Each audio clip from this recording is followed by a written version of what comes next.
आप लोगों ने एक राजमिस्त्री देखा है जो मकान बनाता है? उसका हथियार होता है कन्नी, हथौड़ी, इंच टेप, रस्सी, फंटी। देखा है ना आपने? आप में से हर किसी ने अपनी लाइफ टाइम में कभी ना कभी कोई ना कोई मकान बनते हुए जरूर देखा होगा। वहां पर मिस्त्री को सपोर्ट करने के लिए दो मजदूर भी लगे होते हैं। राजमिस्त्री को मिलता है 1000 रुपया दिहाड़ी और वो मजदूर 250 रुपये दिहाड़ी वाले होते हैं। क्लियर? अब ये दो मजदूरों का एग्जाम्पल समझो। वो मिस्त्री जिसको 1000 रुपया मिल रहा है, वो मिस्त्री भी सुबह 8 से शाम 5 बजे तक काम कर रहा है और वो दोनों मजदूर भी सुबह 8 से शाम 5 बजे तक लगे हुए हैं और उनको मिल रहा है कितना? 250 रुपया।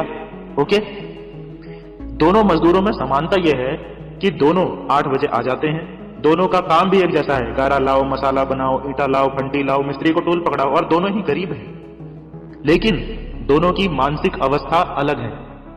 एक सोच रहा है कि आज मैं मजबूरी में मजदूरी जरूर कर रहा हूं लेकिन मुझे ज्यादा दिन तक मजदूरी करनी नहीं है।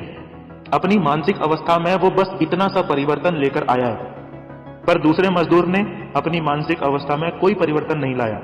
अब यहां से जिंदगी कैसे बदलना शुरू होती है उसे समझिए। ऊपरी तौर पर जब आप दोनों मजदूरों को स्टडी करोगे तो देखोगे कि दोनों 8 बजे आते हैं, 5 बजे चले जाते हैं, पर एक मजदूर मन ही मन में ये सोच चुका है कि ज्यादा दिन तक मुझे ये मजदूरी नहीं करनी है, और इतना सोचने के बाद वो सबसे अच्छा ऑप्शन देखता है कि यार क्यों ना यही काम सीख लिया जाए जो काम ये मिस्त्री कर रहा है। और ऐसा सोचने के बाद अब वो मिस्त्री को मन ही मन अपना उस्ताद मानने लगता है। सवाल यह है कि क्या मिस्त्री ये जान भी पाया कि उसने मुझे अपना उस्ताद बना लिया है? नहीं। क्या मिस्त्री ने उसे बोला कि तू मुझे अपना उस्ताद बना ले? नहीं। ये फीलिंग्स हैं या दिखावा? फीलिंग्स। दोनों मजदूर हैं। एक मजदूर कर रहा है उसको ड्यूटी समझकर, उसको जो बोला वो सब कर रहा है और साथ ही साथ इंतजार कर रहा है कि जल्दी से जल्दी 5 बजे और मुझे मेरा 250 रुपया मिले। और जो मन ही मन उस्ताद मानने लगा वो उस्ताद को सलामी ठोकता है। ये सलामी ठोकना उसकी ड्यूटी तो नहीं है। उसकी ड्यूटी है मिस्त्री का सपोर्ट करना, सलामी ठोकना तो नहीं है। मालिक ने रखा है मुझे काम पे, इस मिस्त्री ने थोड़ी रखा है मुझे काम पे। मैं काहे को इसको सलामी ठोकूं भाई? पर दिल ये कह रहा है कि मुझे इसको सलाम ठोकना है। क्यों? क्योंकि मुझे काम यही सीखना है। अब वो ध्यान से देखता है कि मिस्त्री कैसे फंटी लगा रहा है, मिस्त्री कैसे मसाला लगा रहा है, मिस्त्री कैसे ईंटों को सेट कर रहा है, सब बड़े बारीकी से देखता है। और दूसरे मजदूर से कहा जाता है कि ईंटा लेकर आओ तो वो 50 ईंट लाके एक साथ रख देता है, फिर साइड में जाके बीड़ी पीने लगता है। क्लियर हो रहा है? ये काम चलता रहता है, चलता रहता है, चलता रहता है। वो मजदूर जो मन ही मन उस्ताद मान चुका है उसके मन में तरह तरह के ख्याल आने लगते हैं। यार उस्ताद से 5 मिनट पहले जाके देखता हूं कि उस्ताद काम को जोड़ते कैसे हैं। अभी उस्ताद से 5 मिनट पहले ही पहुंच गया। साइड में बैठ के देखता है कि उस्ताद मसाला बनाता कैसे है, कितना सीमेंट लगाया, कितना रेता, कितना बजरी, कितना पानी लगा रहा है, सरिया कैसे बांधना है, डोरी कैसे बांधनी है। और देखते देखते उसने काम जोड़ना सीख लिया और पूरा दिन भर स्टडी कर रहा है कि ईंट से ईंट जोड़कर रद्दा कैसे बनेगा और रद्दे से रद्दा जोड़कर दीवार कैसे बनेगी। वो साइड में बैठकर बीड़ी नहीं पी रहा है। और शाम को वो क्या सोच रहा है? यार रुक के ये देखूं कि काम को समेटते कैसे हैं। अब शाम को रुक के काम को समेटना था।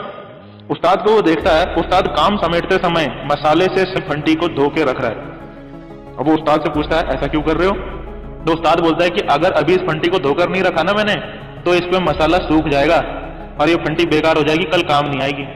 मिल गई ना ज्ञान की बात। और दूसरा बीड़ी पीता रहता है और ये काम चलता ही रहता है, अंदर ही अंदर, अंदर ही अंदर। वो जो दूसरा है वो बोलता है उस्ताद की चमचागिरी कर रहा है, वो डिमोरलाइज करना शुरू कर देता है। ज्यादा देर तक काम करने से तेरे को 300 रुपया मिल जाएगा क्या है? तू उस्ताद को सलामी नहीं ठोकेगा तो तेरे को तेरा 250 रुपया नहीं मिलेगा क्या? इस टाइप की बातें करने लगता है।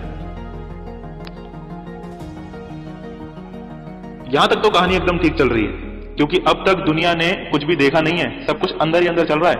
लेकिन आने वाले कल में क्या होता है? 6 महीने तक ऐसा चलता रहता है और 6 महीने के बाद वो मजदूर उस्ताद से क्या कहता है, ध्यान से सुनिए। 6 महीने के बाद वो मजदूर उस उस्ताद से कहता है उस्ताद तुम थक गए होंगे, ये एक रद्दा मैं लगा दूं। यहां से लाइफ चेंज होना शुरू होता है और अपनी जिंदगी का ये पहला रद्दा लगाने के लिए वो मजदूर पूरे 6 महीने उस्ताद को स्टडी करता है। अब देखना यहां से लाइफ कैसे चेंज होती है। एक आदमी 6 महीने तक केवल शरीर से काम कर रहा था और एक आदमी ने 6 महीने तक शरीर से नहीं मन से काम किया। हालांकि शारीरिक रूप से दोनों ने वही उपस्थिति दी, 8 बजे आना, 5 बजे जाना, लेकिन परिणाम कैसे बदलते हैं अगर मनसा वाचा कर्मणा एक ही दिशा में हो जाता है तो। अब जब ये पहला रद्दा लगाता है अपनी जिंदगी का, तो उस्ताद कहता है, अबे तूने तो टेढ़ा मेढ़ा लगा दिया। बोला कोई बात नहीं उस्ताद, अब गलत नहीं होगा।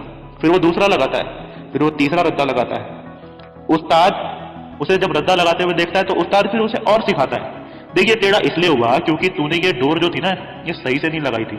ये डोर ऐसे पकड़ा जाता है और ऐसे बांधा जाता है, और ये टुक टुक टुक टुक टुक टुक ऐसे सही किया जाता है। ये टुक टुक भी सिखा दिया। क्लियर हो रहा है? अभी उस्ताद देख रहा है कि यार अब तो रद्दा ठीक से लगाने लग गया। कल से उस्ताद खुद कहता है, ए छोटू चल रद्दा लगा। अब वो बड़ा खुश होता है, यार मेरे को रद्दा लगाने मिल गया, और उस्ताद खुश होता है कि उसे आराम करने मिल गया। छोटू रद्दा लगा रहा है, रॉयल्टी उस्ताद को भी तो आ रहा है। बात समझ में आ रही है? छोटू रद्दा लगाए या मैं रद्दा लगाऊं, 1000 रुपए दिहाड़ी तो मुझे मिल ही रहा है ना। अब समझो, अब गेम बढ़ता है तो कल को 2-4 महीने छोटू ने चिनाई किया। अब उस्ताद के पास तो काम का बहुत लोड है, वो एक मकान से ही फ्री नहीं हो पाया कि उसे दूसरे मकान का डिमांड भी आने लगा। उस्ताद छोटू से कहता है, चिनाई करने जाएगा? छोटू बोला, उस्ताद ये तो मैं कब से सोच रहा था। उस्ताद कहता है, देख 1000 नहीं तुझे 500 ही मिलेंगे, बता जाएगा? बोला कोई बात नहीं, मंजूर है। अब वो 500 में ही चिनाई करने चला गया। कहानी बदलना शुरू हो गई। 500 में वो कुछ दिन तक चिनाई करता है, कुछ दिन में उसके पास भी काम की भरमार होने लगती है। अब वो कहता है, उस्ताद अब तो मैं 1000 में जाऊंगा। कहता है कोई नहीं, 1000 रुपए वाला काम दिलवा देता हूं। 1000 वाला काम 4-6 महीने तक करता है और वो परफेक्ट हो जाता है। अपना नाम और पहचान एक मिस्त्री के रूप में बनाता है। तब उसको मकान के कॉन्ट्रैक्ट मिलना शुरू हो जाते हैं और वो लाखों रुपए के मकान के ठेके लेने लगता है। माय डियर फ्रेंड्स, इस उदाहरण से आप अच्छे से समझ गए होंगे कि शरीर से किए गए कार्यों के परिणाम आते हैं या मन से किए गए कार्यों के परिणाम आते हैं।